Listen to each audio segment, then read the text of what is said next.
Vous êtes sur la panafricaine Médian TV. Merci de nous rester fidèles. Soyez les bienvenus dans ce nouveau numéro de votre émission Génération News.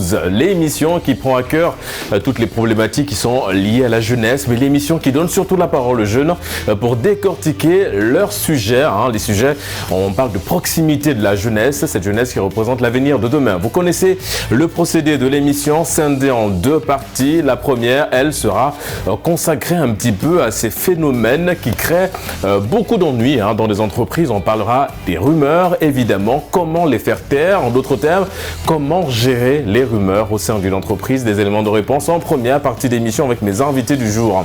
Et en deuxième et dernière partie d'émission avec mes invités, nous allons plancher un petit peu sur un autre phénomène. Il est parfois qualifié, ce phénomène, un petit peu de paresse. Ça a tendance un petit peu à paralyser la mémoire de beaucoup de jeunes. On parlera de l'ennui, mais l'ennui est toujours vu un peu sur l'angle de la négativité.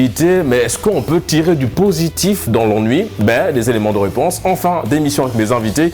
Ils sont là sur ce plateau de Génération News. Il s'agit de Edwin, étudiant en droit. Plusieurs participations évidemment à Génération News. J'ai simplement envie de te dire bienvenue chez toi, Edwin. Merci en tout cas d'avoir répondu à l'invitation de Génération News. C'est moi, Régis.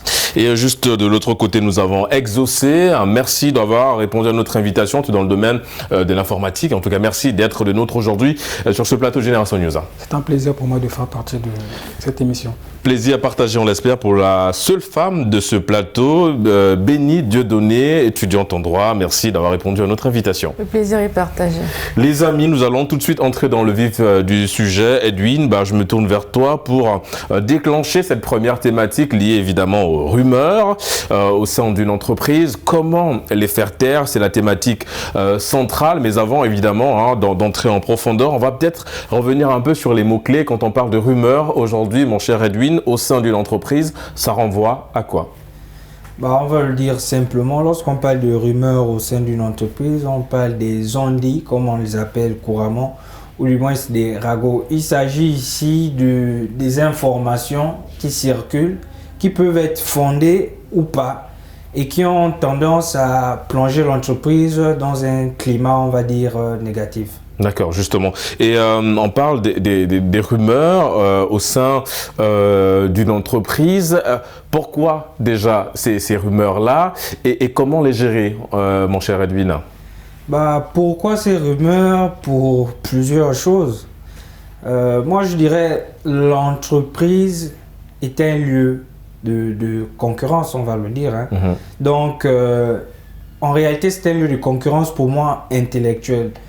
Mais lorsque on n'arrive pas à, on va dire, s'affronter sur ce terrain-là, il y a certains qui utilisent des manœuvres, telles que les rumeurs, pour déstabiliser un tant soit peu un collègue, un chef ou que sais-je encore. Et donc, lorsqu'ils ont recours à cela, c'est pour en gagner, on va dire, gain de cause derrière. Mais ce n'est pas forcément toujours la meilleure des stratégies. Donc selon toi, la rumeur, malheureusement, elle va uniquement dans l'objectif de nuire au sein d'une entreprise, parce que tu parles de déstabiliser, tu parles de concurrence, tu parles un peu des moyens sombres pour arriver à ses fins. C'est vraiment l'objectif premier, nuire? En fait, c'est comme je l'ai dit. L'entreprise est un lieu de concurrence, mais ça doit être une concurrence saine. Ouais. C'est ce que j'appelle une concurrence intellectuelle. C'est-à-dire ça doit être notre travail qui nous permet de nous démarquer ou qui nous permet d'être un élément d'appréciation. Maintenant, après, on se rend compte que certains n'arrivent pas à le faire, ils utilisent ces rumeurs-là.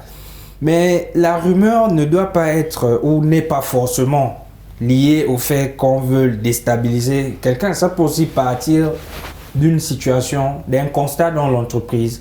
Et comme les employés ou les collaborateurs ont du mal, on va dire, à le régler, ça va de bouche en oreille, et puis voilà. Justement.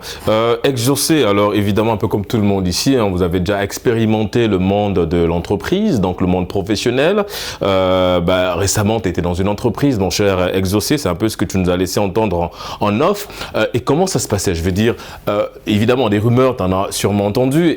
Comment tu te comportais face à ça? Est-ce que tu étais aussi ce personnage-là qui se laissait séduire ou bien de temps tenté à l'idée de découvrir ce qui se dit dans l'entreprise, ou bien tu estimes que ça ne te concerne pas, tu es dans l'entreprise pour un but bien précis et que la rumeur, c'est pas forcément quelque chose qui va te faire avancer, te faire progresser au sein de l'entreprise. Comment tu les gères en général, ces rumeurs-là, ces bruits de couloir, comme on dit?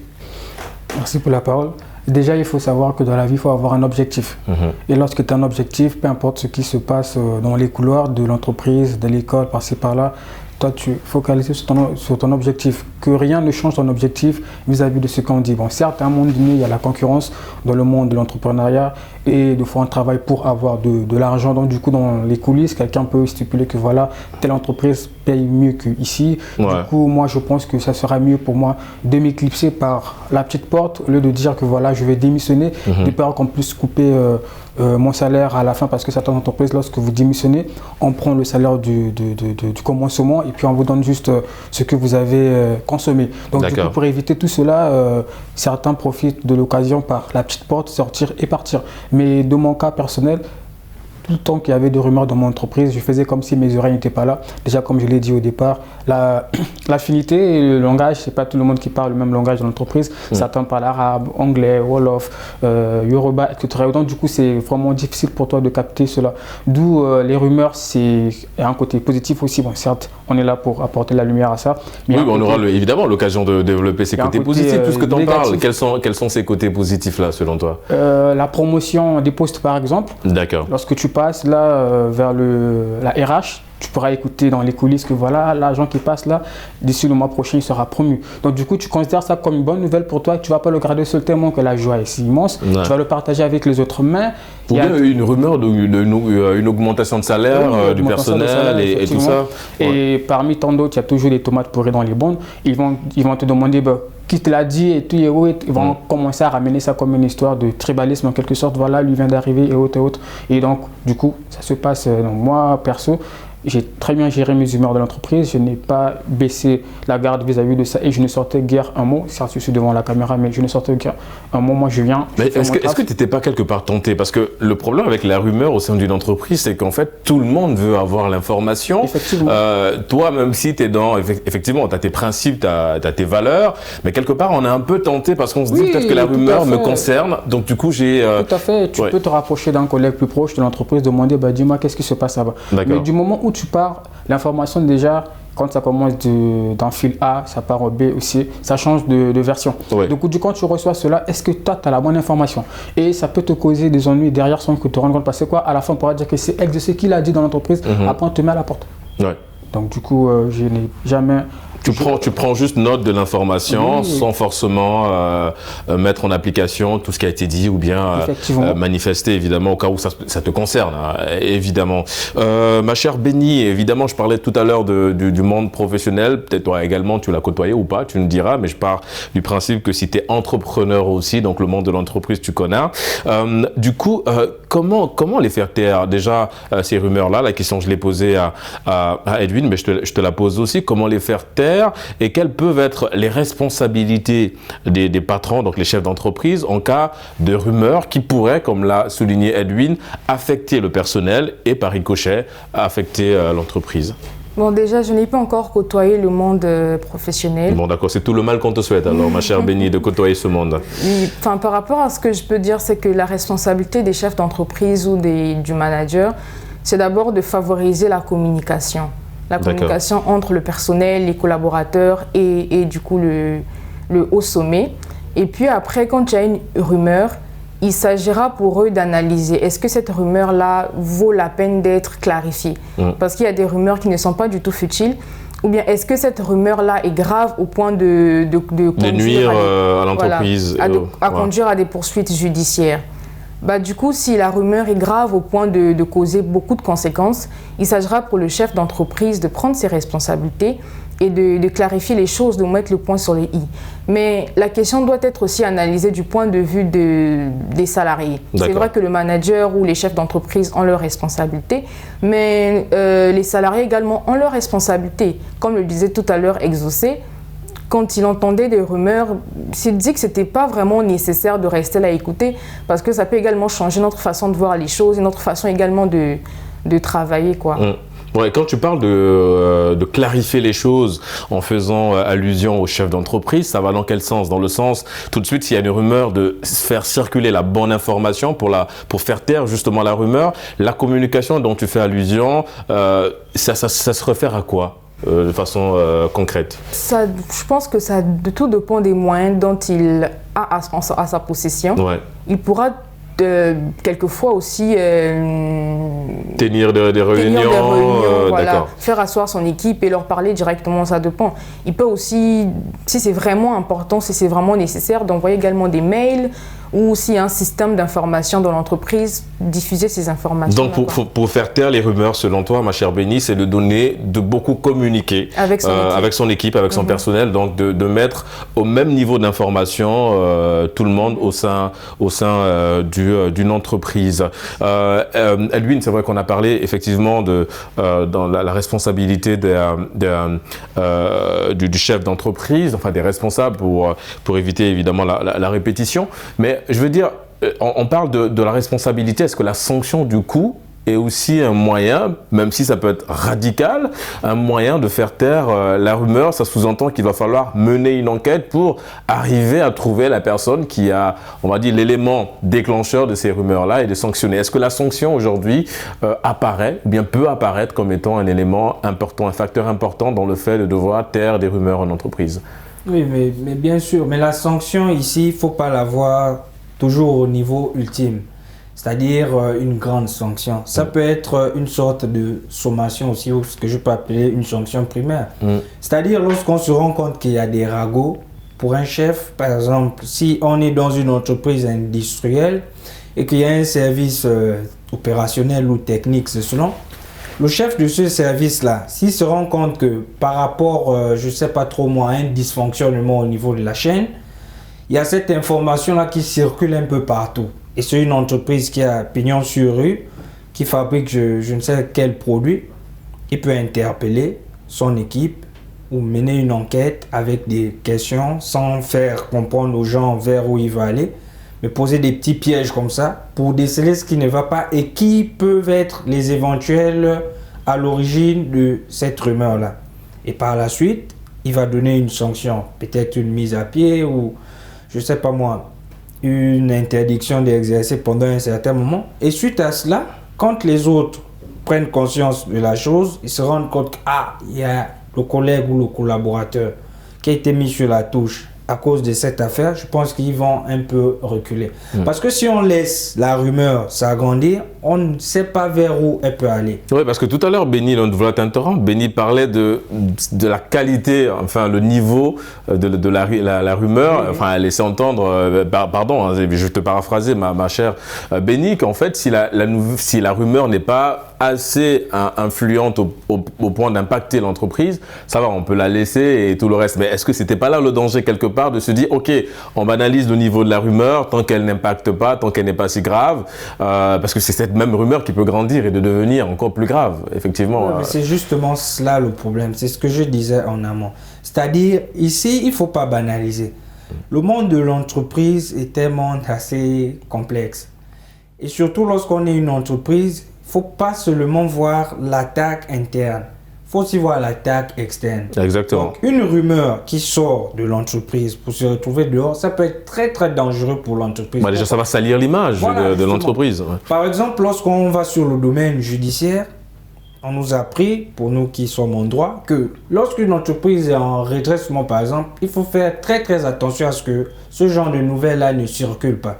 Parce que ça peut être favorable pour la concurrence. Ils peuvent s'en servir pour mettre en place des moyens pour la déstabiliser complètement. Ouais. Alors que l'idée derrière le redressement, ce n'est pas tant éteindre l'entreprise, c'est permettre à cette entreprise-là d'avoir du sang nul. Justement, alors Bénie, moi en préparant cette émission, hein, pas très loin de ce que notre ami Edwin vient de souligner, alors moi il y a des spécialistes qui m'ont laissé entendre, effectivement, on fait recours aujourd'hui, on fait allusion, du moins l'analyse de Edwin fait allusion à ce qu'on appelle la communication de crise. Je pense que vous connaissez un petit peu le concept et tout, et dans cette communication de crise, il y a d'abord, le premier point, c'est d'accepter d'abord que l'entreprise est dans une crise et qu'il va falloir communiquer, donc il y a une communication interne et externe. interne et externe, et justement c'est ça, pour éviter de salir l'image. Il me laisse entendre également qu'en fait les rumeurs, tu parlais de points positifs, parce que la rumeur aussi au sein d'une entreprise n'est pas forcément quelque chose de négatif, parce que ça permet de mettre les responsables dos au mur, dans le sens de devoir effectivement prendre en compte tous les problèmes qui ont été soulevés dans la rumeur. Si aujourd'hui on dit ah tiens, mais au niveau de l'entreprise on n'a pas de cafetière, on n'a pas, le personnel n'arrive pas à travailler, il n'y a pas assez, on n'est pas dans les bons moyens, voilà, on n'a pas le bon moyen pour travailler et tout le reste. À partir du moment où c'est énuméré, la rumeur permet justement de faire ressortir les mots qui minent l'entreprise et de les solutionner. Du coup, ma chère Béni, moi, la question que j'ai envie de te poser là-dessus, tout à l'heure, tu as parlé de la communication. Dans ce cas, il va falloir avoir une double communication, aussi bien à l'endroit du personnel, mais aussi à l'endroit, évidemment, comme on parle tout à l'heure, la communication extérieure pour éviter de salir l'image à l'extérieur. La communication, elle est de façon globale, ma chère Béni. Ok. Oui, c'est vrai, effectivement. Il y a non seulement la communication au sein de l'entreprise, il y a plusieurs moyens qui peuvent être mis en place et je pense que c'est plus facile de communiquer à l'intérieur qu'à l'extérieur. Parce que c'est plus facile de dire à ses salariés ou à son personnel qu'on traverse une situation de crise, une situation compliquée. Mais le dire à l'extérieur, c'est un peu plus difficile parce que les concurrents peuvent user de cette information-là. On montre ses faiblesses. Effectivement, user de cette information-là pour justement rabaisser l'entreprise de plus belle. Donc moi, je pense que la communication externe est bien plus difficile en fait. C'est vrai qu'il faut communiquer, mais il faut communiquer avec des pincettes en fait. Il faut savoir quoi dire pour ne pas que ça nous cause préjudice après, quoi. Justement, et en parlant de ces rumeurs au sein de l'entreprise, alors les recevoir en général, on demande pas grand-chose, tu es là au boulot et puis tu reçois une information, tu prends note de l'information sans forcément... Est-ce que réellement, moi c'est la question exaucée que j'ai envie de te poser, est-ce que réellement on peut les taire ces rumeurs-là? Parce que même si on sanctionne la personne qui a lancé l'élément, la vérité c'est que tout le monde a l'information. Donc si on sanctionne la personne qui a fait courir la rumeur, à partir du moment où l'information a circulé, on est obligé de sanctionner tout le monde aussi. Mais comment ça se passe? Est-ce que réellement on peut les faire taire, ces rumeurs en entreprise? Effectivement, on peut faire taire les rumeurs en entreprise. C'est juste qu'il faut rassurer son personnel. Par exemple, tout à l'heure, je vous ai vu convoquer une réunion. Peut-être c'était pour une information quelconque. Lorsque vous convoquez le personnel pour une réunion d'1 ou 2 minutes, c'est pour leur faire comprendre que voilà, il y a un bruit qui circule. Je n'ai pas besoin de savoir qui est à l'origine de ça. Une chose est sûre, que le fait de divulguer l'information ne nous arrange pas. Vous savez qu'aujourd'hui, la concurrence, c'est la marque de l'entreprise. Donc du coup, si vous voulez travailler avec nous, vous devez au moins avoir le verbe respecter dans vos bouches, et le respect est toujours important dans l'entreprise. Est-ce que c'est une communication qu'il va falloir avoir en amont? C'est-à-dire avant tout de suite de signer le contrat ou bien avant cette communication-là, est-ce qu'il faudrait l'avoir en amont? C'est-à-dire avant évidemment de commencer à... Lorsqu'on signe des contrats, généralement parlant, on n'évoque pas ça, on est dans un monde de jeunes, on laisse tout le monde faire tout ce qu'il veut, mais c'est juste que tout n'est pas permis. Oui, mais il y a ce côté confidentiel quand même. Je veux dire, la responsabilité de l'employé, c'est de se dire, il y a des informations que je ne dois pas... tout vendre. D'accord. Ouais, mais évidemment, à ce niveau-là, il faut communiquer, il faut avertir, il faut prévenir, il faut sensibiliser. Oui, et peut-être faire preuve de ce que vous avez mentionné au départ, la sanction. Mais sanctionner, c'est bien, mais c'est juste que est-ce que c'est la bonne personne? Parce qu'il y a certains qui ne veut pas se dévoiler pour protéger, parce qu'il y a aussi l'affinité qui est là. L'autre a dit je veux le couvrir, mais celui qui paye les pots cassés, c'est peut-être pas le concerné. Mais c'est très difficile dans l'entreprise de trouver le vrai coupable. Parce que ça va prendre du temps, chercher l'assurance et tout et autres, mais c'est juste que les rassurer, les parler, mais après penser au dehors, parce que lorsque ça sort, c'est fini. Et lorsque ça sort, on ne sait pas qu'est-ce qu'on va encore annoncer là-bas, alors que vous aurez beaucoup de choses dans le cadre de la justice et tout. Vous allez vous justifier pour rien. Après, ça va demander coupure de salaire pour certains personnels, parce qu'il faudra que vous allez justifier cela, ce qu'on a évoqué dans votre entreprise. Est-ce que là-bas, il y a des toilettes? Non. Est-ce que vous payez bien et tout, etc. Donc, la communication, certes, c'est la clé, mais c'est un peu... Mais on peut quand même faire taire les rumeurs dans l'entreprise. D'accord.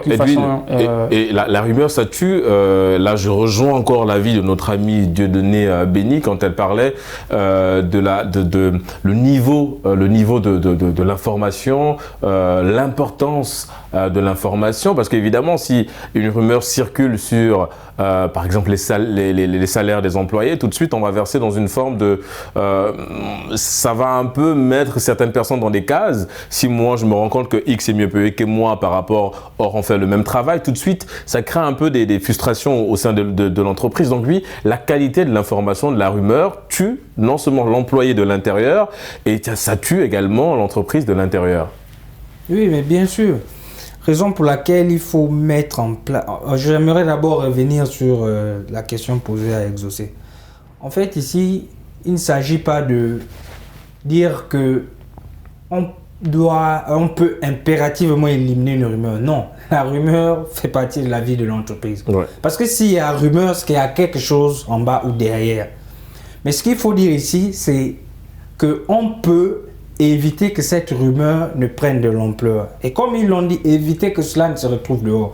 Parce que lorsque cette rumeur-là est dehors, on ne peut plus mesurer l'ampleur ou ce que ça va donner. Oui, et on parlait de communication de crise. On est obligé de revenir sur une communication. C'est très dangereux pour l'entreprise. Ouais. Maintenant, en ce qui concerne la communication, c'est la base de toute chose, c'est la base de toute relation. On ne peut pas être dans une entreprise où on n'a pas installé un climat de communication apaisé. C'est-à-dire où salariés et employeurs, collaborateurs échangent sur tout et sur la vie de l'entreprise. Par exemple, tu as pris un point, les salaires. Les salaires, généralement, comment ça se passe pour éviter qu'on en arrive là? Dans chaque secteur d'activité, il y a une grille salariale. Donc, il serait bon, ou il est bon pour chaque employeur, d'afficher cette grille-là. Pour que je sache, moi, qui suis venu pour postuler pour tel poste, que voilà la grille dans laquelle je me situe. Il ne faudrait pas que demain je dise « Ah, mais Béni, elle est payée à 200 000 francs, pourquoi moi j'ai 150 000 francs ?» Alors que par rapport à la grille, qui a certains éléments d'appréciation, Béni mérite son salaire. Ouais. Donc, mais c'est confidentiel, on ne peut pas communiquer là-dessus. C'est assez confidentiel quand même, le salaire, la grille. Oui, le salaire en tant que tel, mais la grille, je pense qu'il y a possibilité. Parce que comme j'ai dit, dans chaque domaine, il y a une grille. C'est-à-dire c'est des calculs sur la base desquels on peut arriver au salaire. Maintenant, il ne s'agit pas ici de divulguer le salaire brut ou net, non. Mais il s'agit ici de dire que voilà, pour telle personne, voilà comment est-ce qu'on calcule son salaire. Non, et puis après, il y a des catégories, on parle de catégories A, B, exactement. A, B et tout le reste, cadre, ingénieur et que sais-je encore. Donc, il faut que ces genres d'informations-là soient accessibles pour taire justement ces rumeurs-là. Alors, ma chère Béni, en parlant des procédés, des moyens, tout à l'heure, tu as évoqué la communication, un point sur lequel notre ami Edwin a insisté, la communication au sein d'une entreprise, ça reste un facteur clé pour faire taire ces rumeurs, mais d'aucuns disent aussi que le côté ludique peut également participer à faire taire les rumeurs. Quand je parle du côté ludique, c'est les after-work, par exemple, ou encore des team building, où effectivement, le personnel se retrouve pour passer des moments de détente et tout le reste, ça permet de renforcer les liens.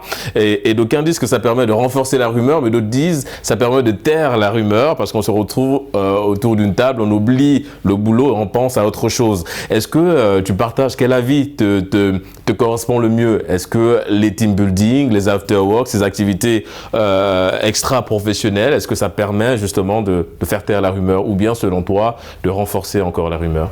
Bon, c'est vrai que ces activités extra-professionnelles peuvent concourir à créer plus de liens. Quand les liens sont créés, il y a un sentiment de confiance qui s'installe entre les différents membres de l'équipe. Mais moi, je pense que ça ne peut pas totalement faire taire les rumeurs, en fait. Comme disait Edwin tout à l'heure, ça va toujours exister, en fait. Même entre nous-mêmes, dans différents milieux dans lesquels nous vivons, il y a forcément des rumeurs. Donc, ces activités extra-professionnelles peuvent faire taire d'une manière ou d'une autre, mais pas totalement en fait. En fait, on est appelé à vivre avec des rumeurs, avec ces rumeurs-là. Mon cher Exorcé. Donc du coup, si je comprends bien, aujourd'hui, les responsabilités sont partagées aussi bien au niveau du personnel qu'au niveau des chefs d'entreprise. Et la tenue, mon cher Exorcé, parce qu'on arrive à la fin de cette première partie, en quelques mots, la teneur, du discours des responsables doit s'orienter de quel côté aujourd'hui pour essayer d'installer ce climat de béatitude au sein de la communication en entreprise? D'accord. Ça doit se pencher beaucoup plus sur les responsables. D'accord. Genre tirer les pinceles entre eux et rassurer le personnel en quelque sorte que voilà, malgré qu'il y a ci à ça, nous vous garantissons que ça ne va peut-être pas se produire la prochaine fois et comportons-nous en professionnel. D'anticiper, c'est-à-dire aussi par exemple il y a une rumeur qui circule en termes d'augmentation de salaire. Est-ce que le responsable doit parler en disant oui, il y a une augmentation, mais ça se fera dans 3 ans? Non, il n'y a pas d'augmentation, c'est une simple rumeur, je ne sais pas qui l'a lancée, mais est-ce qu'il faut tout de suite désamorcer? Tout de suite. Bon. Lorsque la rumeur est déjà sortie, c'est difficile de la rattraper. Ouais. Peut-être pour essayer de ramener l'atmosphère de joie. Ouais. Le responsable peut balancer, bon, voilà, dans 2 semaines, chacun de nous aura un changement de salaire. Juste pour apaiser un peu le cœur du personnel et tout. Après, on sait que ce qu'on dit 2 fois, on ne respecte pas dans les entreprises. Bon, et effectivement, c'est parfois un peu compliqué, comme on parle également de l'ennui au milieu professionnel. On marque une courte pause, justement en parlant d'ennui. On va décortiquer la deuxième thématique dans une poignée de minutes. À tout de suite.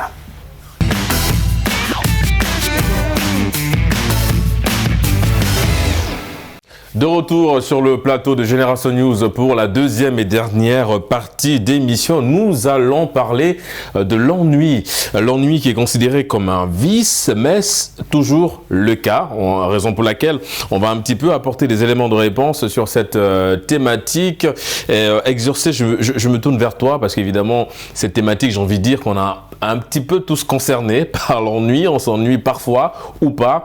Mais je veux dire, toi, à quel moment tu t'es justement piqué par cette, on va dire, par cette belle maladie ou pas, hein, entre guillemets, évidemment. À quel moment tu t'ennuies? Quelles sont des situations où malheureusement tu n'as pas envie de faire grand-chose? Couramment parlant.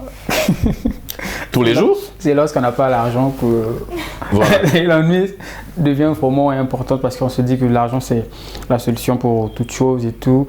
Après, à un moment donné, c'est quand tu as besoin de concourir quelque chose, ça te rend un peu furieux.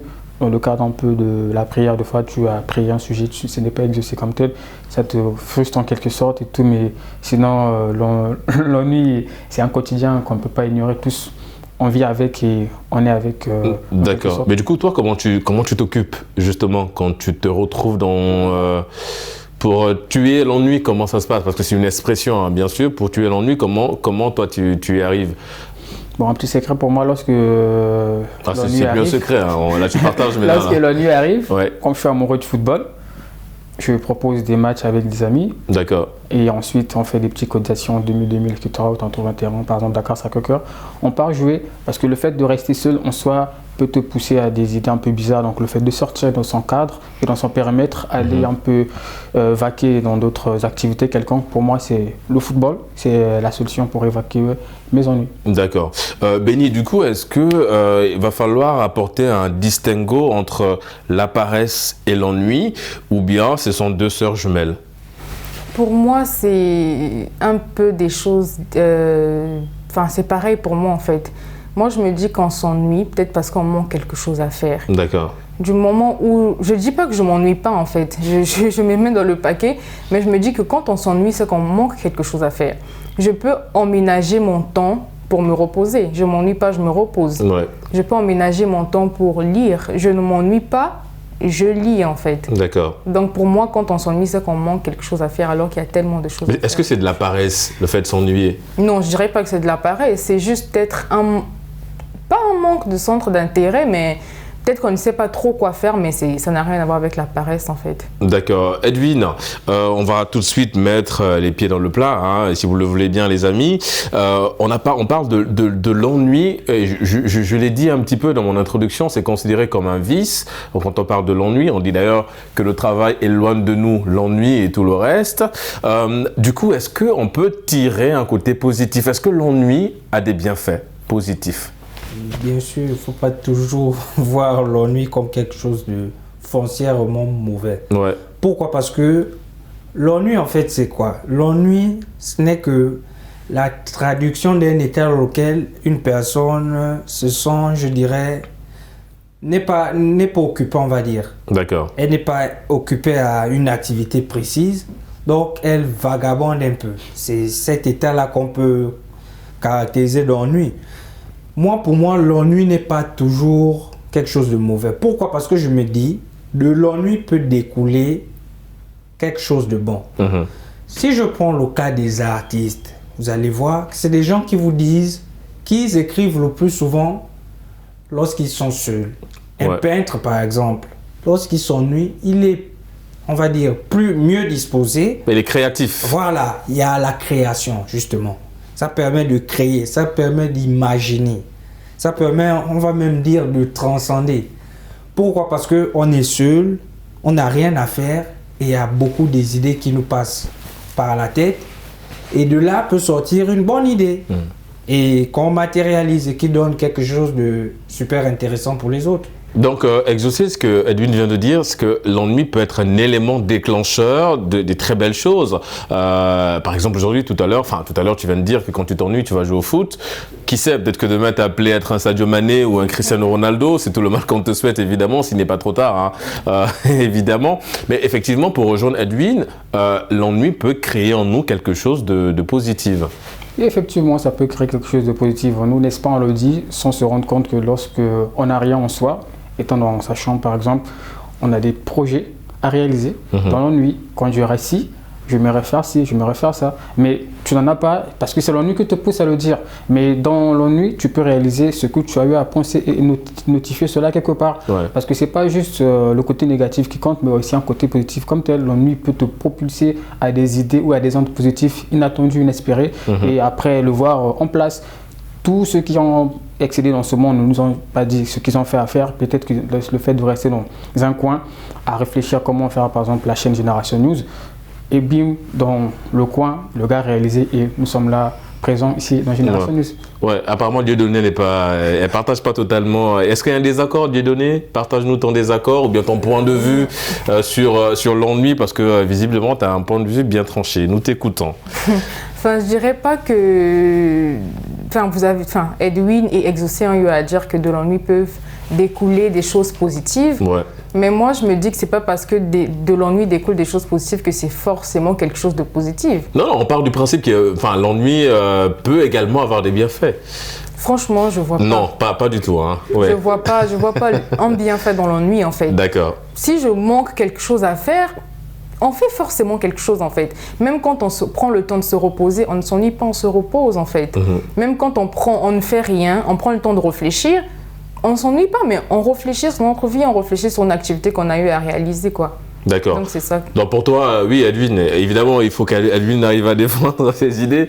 Oui. Justement, elle fait bien de dire que même lorsqu'on s'ennuie, on réalise des choses. Mais justement, il faut comprendre que ces choses-là, on les réalise à partir de l'ennui.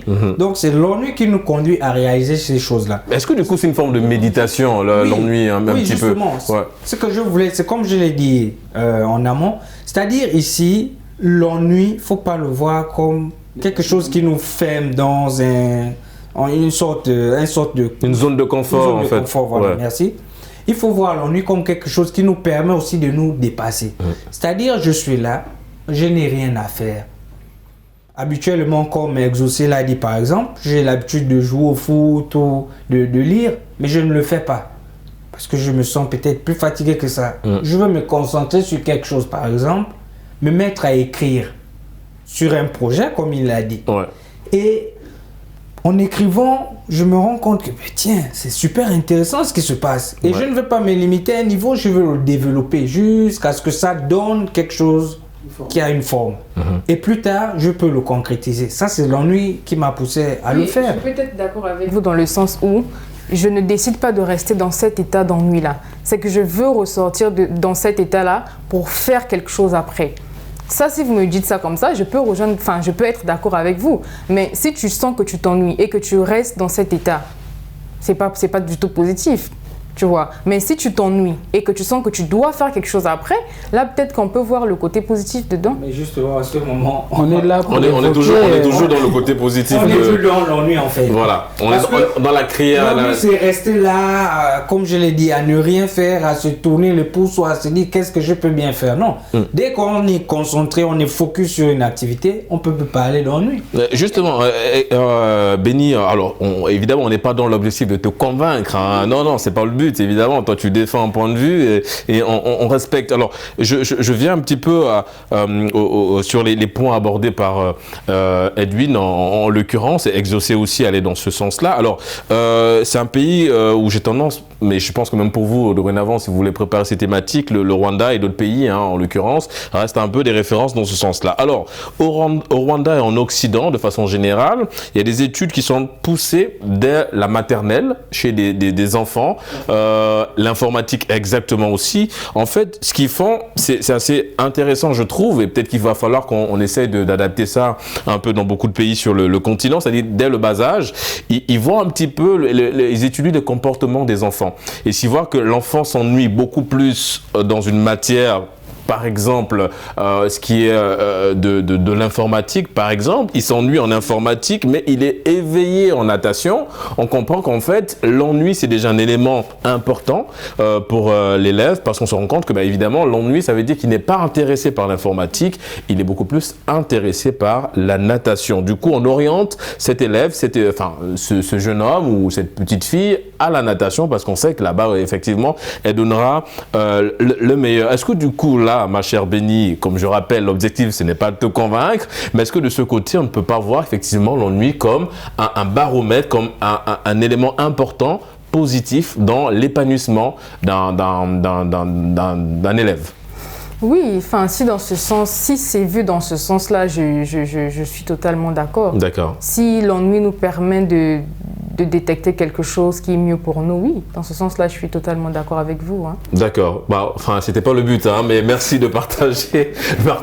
On va rester sur l'initiative, mon cher Exaucé. Qu'est-ce que tu en penses? Et est-ce qu'aujourd'hui, il faudra aller dans ça? Est-ce que l'ennui, on peut se servir de l'ennui comme étant, effectivement, on parle, et je pense que c'est la problématique qu'on a en Afrique, l'orientation. On a ce problème en Afrique, effectivement, où quand tu as le bac, tu sais pas trop ce que tu dois faire, tu as peur de t'ennuyer dans une matière. Il y en a qui font du droit par obligation et non par vocation. Il y en a qui font du journalisme par obligation et non par vocation. Du coup, quand on s'ennuie professionnellement, on ne donne pas le meilleur de nous parce qu'on n'est pas là où on veut être. Et c'est là où c'est un peu compliqué. Est-ce que le fait très tôt d'orienter ou bien de détecter l'ennui chez un étudiant ou bien chez un élève, ça peut faciliter l'orientation dans ce sens-là? Effectivement, ça va faciliter l'orientation chez un élève, chez une personne qui est désirée à atteindre son objectif parce qu'aujourd'hui en Afrique, on a tendance de suivre les autres. Ouais.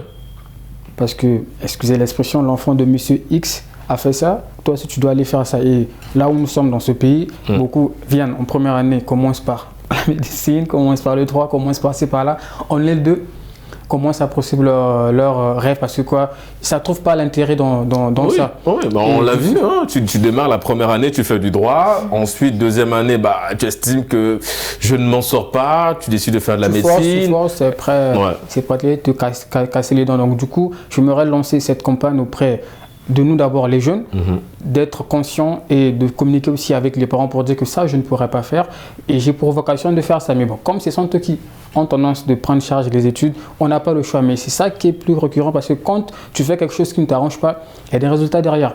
Et donc du coup, l'exemple du Rwanda, surtout de la Chine, parce qu'en Chine, dès le bas âge, on t'envoie dans un secteur informatique où tu arranges des petits robots, etc. Mais ici, c'est très, très délicat parce que peut-être aussi à cause des moyens de bord, parce que ça aussi, c'est un point, parce qu'en Afrique, on n'a pas toutes les ressources. Quelqu'un qu'on se dit, bon, on va seulement, il va faire, peut-être que tu vas aimer plus tard, mais alors que 3 ans de perdu, 4 ans de perdu, 5 ans de perdu, tu ne peux même pas faire un stage parce que quoi, tu as fait 6 ans en master, tu as fait 3 ans en licence, niet.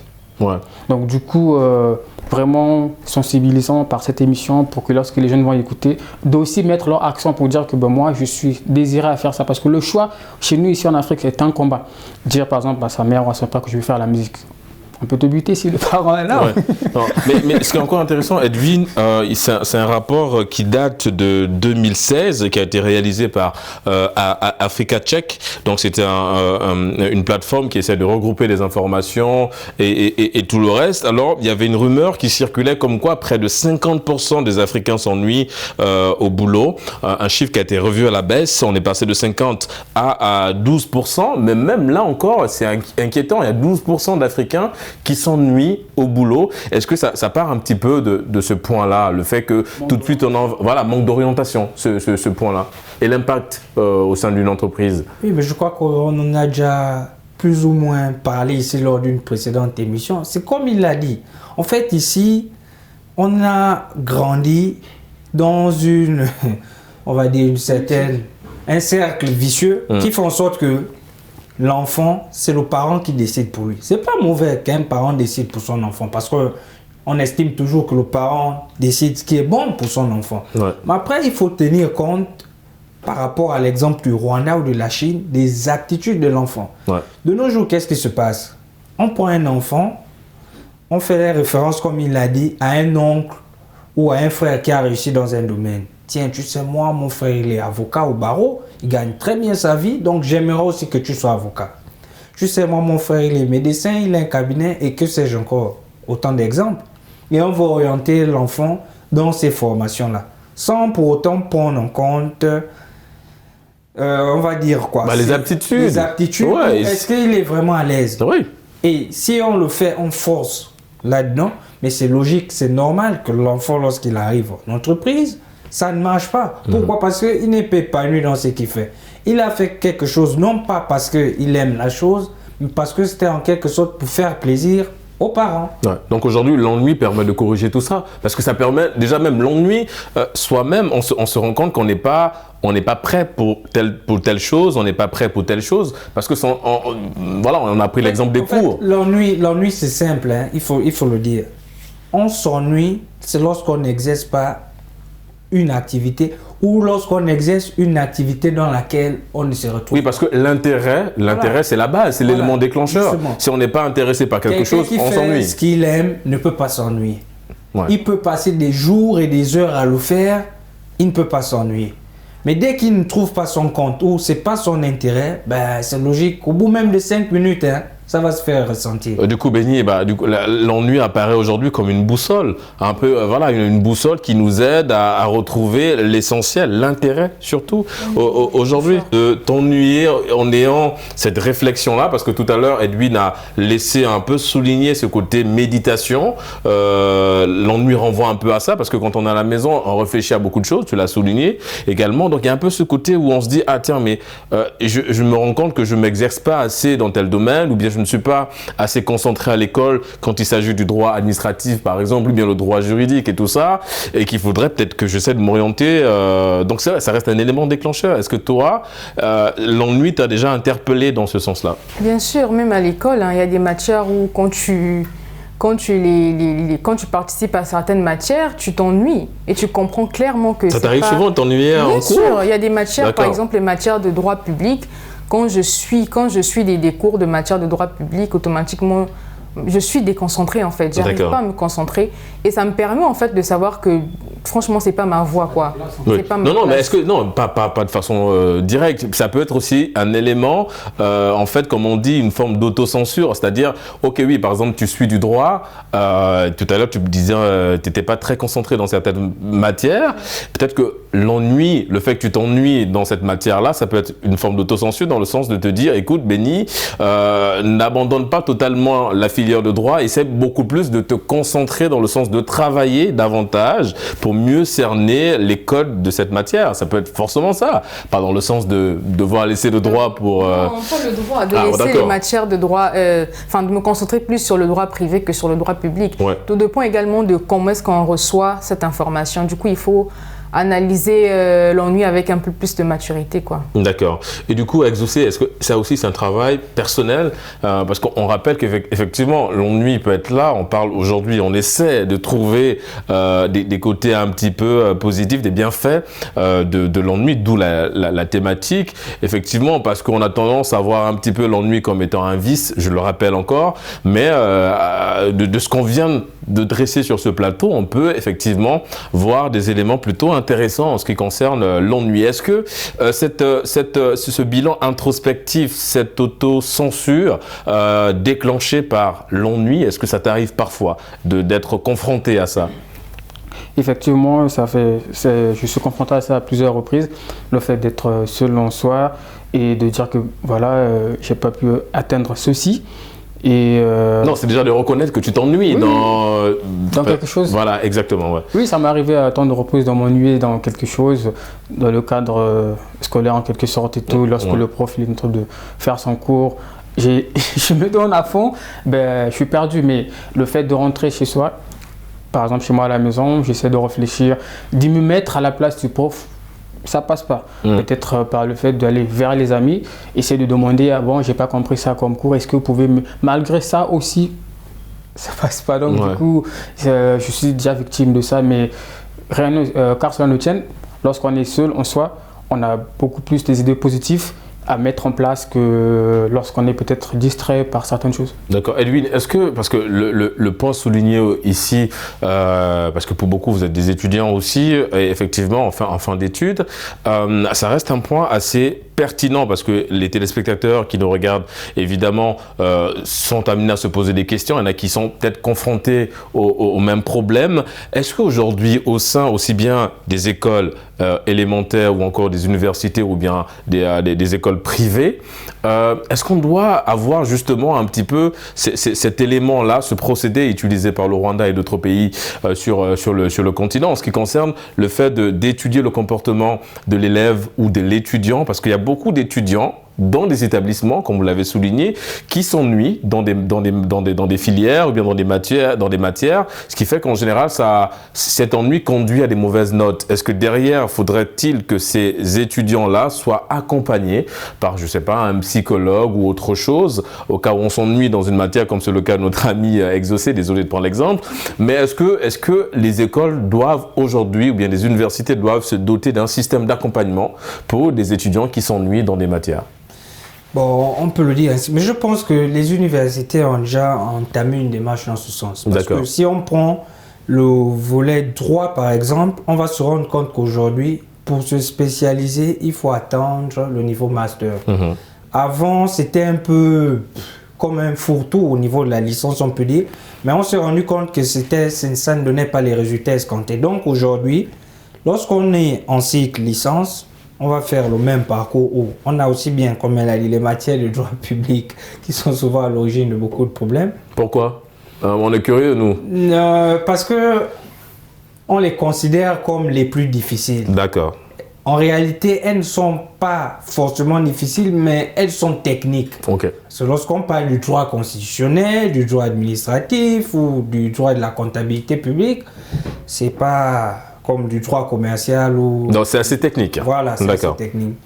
Donc, comme je disais, on a mis en place ce système-là qui fait en sorte qu'aujourd'hui, on a sur du tronc commun et après, on laisse la possibilité à l'étudiant par rapport à ses aptitudes, mais avec le conseil des enseignants de choisir un parcours bien défini au niveau du master. D'accord. Pour éviter justement que l'étudiant se retrouve au cycle master, ils ne savent pas quoi faire en réalité. Ouais, parce qu'on est bloqué. Enfin, il y a l'ennui qui malheureusement pousse l'étudiant à se retrouver dans une situation évidemment pas très commode. Alors, Benny, moi, ce que j'aimerais savoir, c'est quelles peuvent être aussi les responsabilités des parents en ce qui concerne évidemment ce procédé-là. Est-ce qu'il va falloir que les parents essaient de mettre en place aussi des initiatives dans ce sens-là pour éviter que l'enfant, très tôt déjà, ne s'ennuie dans une activité ou bien ne s'ennuie à l'école.